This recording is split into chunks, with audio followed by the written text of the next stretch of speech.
In the fall of 2013 and early winter of 2014, the Raincoast Education Society, with help from Nuu-chah-nulth, traveled to the Nuu-chah-nulth communities of Vancouver Island. In these communities, we visited elementary schools delivering the West Coast Whale Program. In this program, children learned about the main differences and similarities between three of the main whales that live on our coast: orca, gray, and humpback. Children learned about whales' adaptations, habitat, and also the rich Nuu-chah-nulth history associated with whales on the West Coast. Orca whales are the wolves of the sea. In our stories, wolves are sort of like the policemen of nature, if you will. They help to keep the balance of everything healthy in the forests and the land, make sure there's not too many deer or not too many sick animals, and that way the forests aren't overrun, the bushes, the berry bushes aren't overgrazed. And there's a story that if they've achieved a balance on land and there's not enough food for them, they will go to the ocean and transform into orca whales, and vice versa, where they do the same job.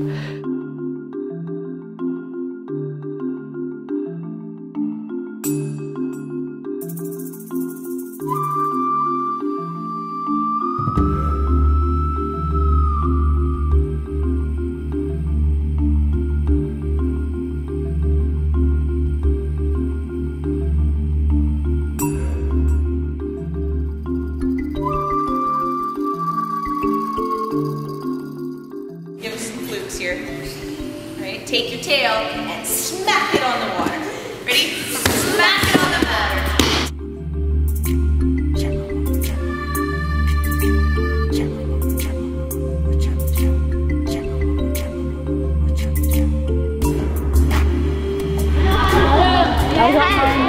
Let's go over here. Okay, here's our yeah. R1. There you go. Get ready to get. Good job, good job. There you go. So you gotta put it here. Good job, you guys. That's awesome. So you're gonna get that guy in his place? He's still some right there. The thing about this jaw is extremely important in the way that the killer whale interprets the sound. In this lower jawbone, same with this whale, there's fluid, okay, there's liquid and kind of spongy material that receives the sound. Transient orcas that we get to see most often are small family groups. They look for mammals to eat. Some whales aren't so lucky, and when they die, they don't necessarily die of natural causes, and they can get really sick because of something known as bioaccumulation. If you're a top predator like a wolf or an orca and you're eating, what are you eating if you're up here on the food chain? Okay, what kind of a mammal? Give me an example of a mammal. Seal. Seal. Okay, so we have an orca, we have a seal. What might a seal eat? Fish. How many fish? One fish? No. 20 million. Oh, and then what's below that? What do fish eat? Other fish. Yeah, other little fish. So the thing with bioaccumulation is if those fish have any pollutants in their body, by the time the orca whale eats it, it can get very, very, very sick because it's eating and accumulating all of these toxins. So stuff like pesticides or any chemicals that we put in the water. Straighten up, please. Okay, straighten up.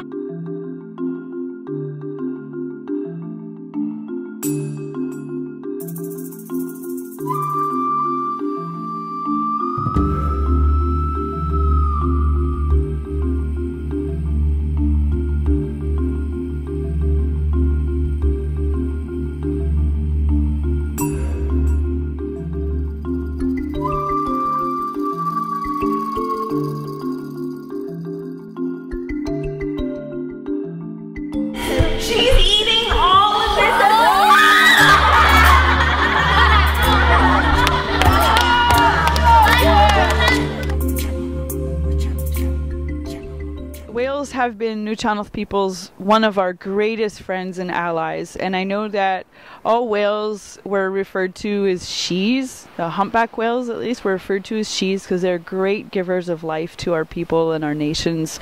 And whenever a whale was brought over to Ecology Island there was a huge ceremony by the whole community to welcome that spirit of that whale to our community, and all of the whale was used. The bones, the fat, the blubber, those are all huge gifts that the whale provided us.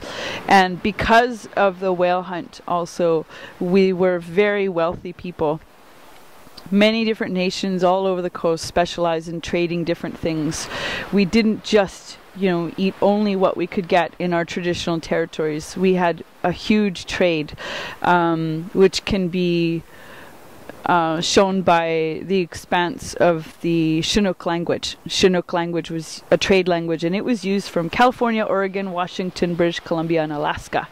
And a lot of words in Chinook come from the Nuu-chah-nulth language.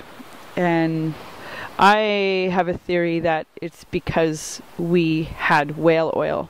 Oil has always been extremely valuable. It still is in the world. You think of how much olive oil you use in your life, or butter, or oil in your car, or Vaseline, or whatever. And we had whale oil here.